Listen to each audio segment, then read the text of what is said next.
Howdy folks, and welcome to my brewery. Today we're gonna brew a black pilsner.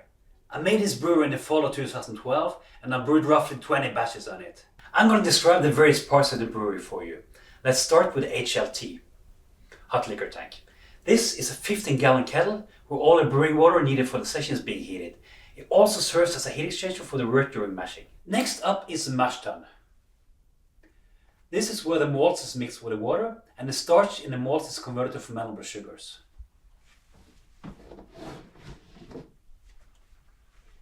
The manifold in the bottom acts as the filter, allowing us to collect the sweet wort while the spent malts are left in the container. Last step in the hot side of brewing is the boiling of the wort. This is done in this boil kettle.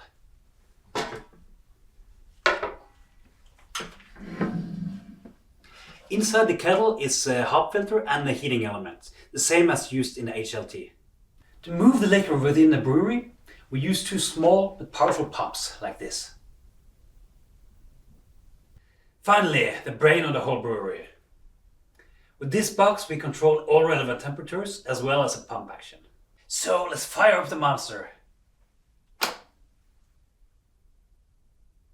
first step in the process is to heat up the brewing liquor.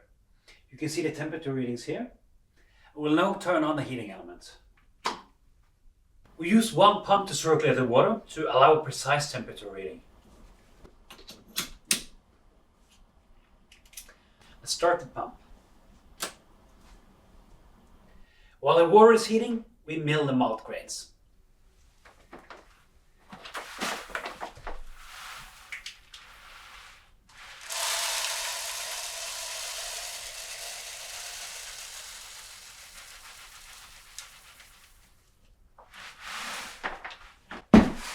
A drill makes milling a walk in the park.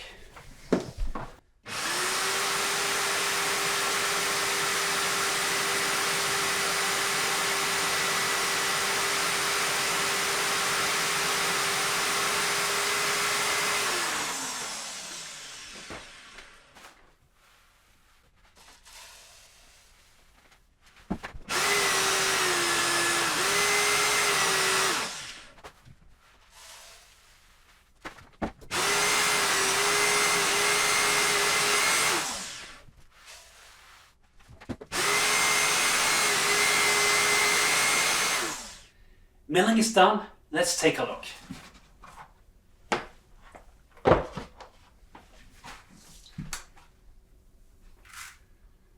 Looking very good. This is now ready for mashing. The brewing liquor is at target temperature and we'll transfer it now to the mash tun.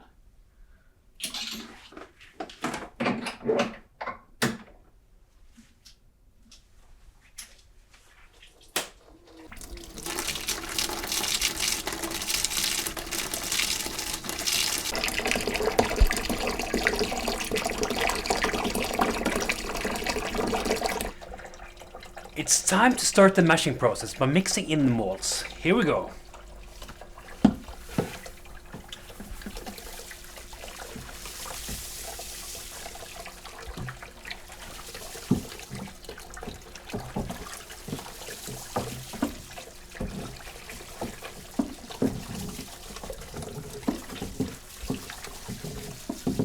The mash is ongoing. For temperature control, we'll let the wort circulate from the mash tun to the HLT in a closed loop. The temperature in the mash tun is 66 degrees, which is right where we want it to be. We'll let this go on for 1 full hour. 1 hour later and the mash is complete. It's time to add some color to our brew. After all, we're not brewing a pilsner, we're brewing a black pilsner. This is black malt, grinded in a coffee grinder. By adding it at this stage, we'll get the color of the black malt, but not the taste. After all, we're not making a stout today.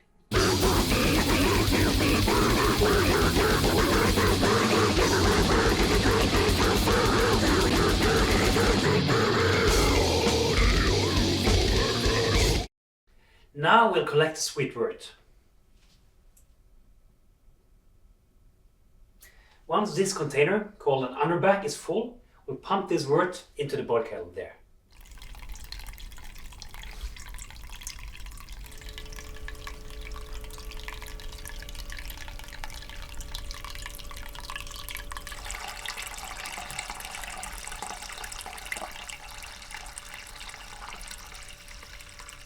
We have now collected 30 liters of wort.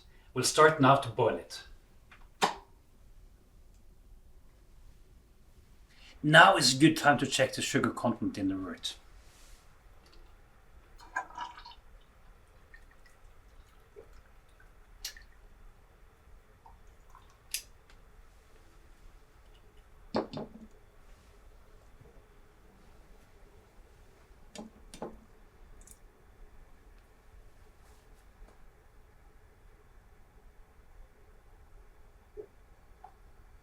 Looking good. We have a boil. Now it's time to add the first batch of hops. These hops are called Simcoe. Smell really good. This will add some bitterness to the beer, which will nicely balance out the malty sweetness in it. So let's go. Boom. We'll at least boil for 1 full hour. The boil is still ongoing, and it's time to do some reflection. Of course, every reflection gets better with a little homebrew. So this is Black Velvet Imperial Stout. Skål.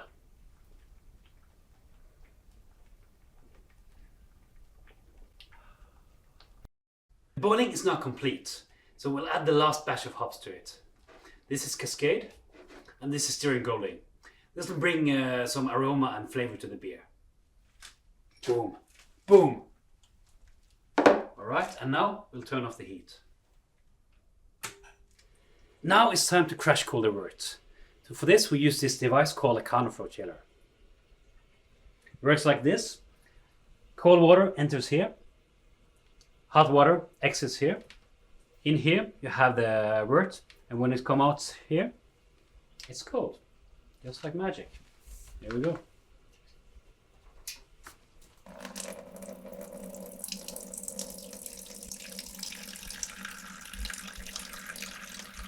So, the wort is now ready for fermenting. So, all that remains is to add the yeast and make a prayer to the beer god.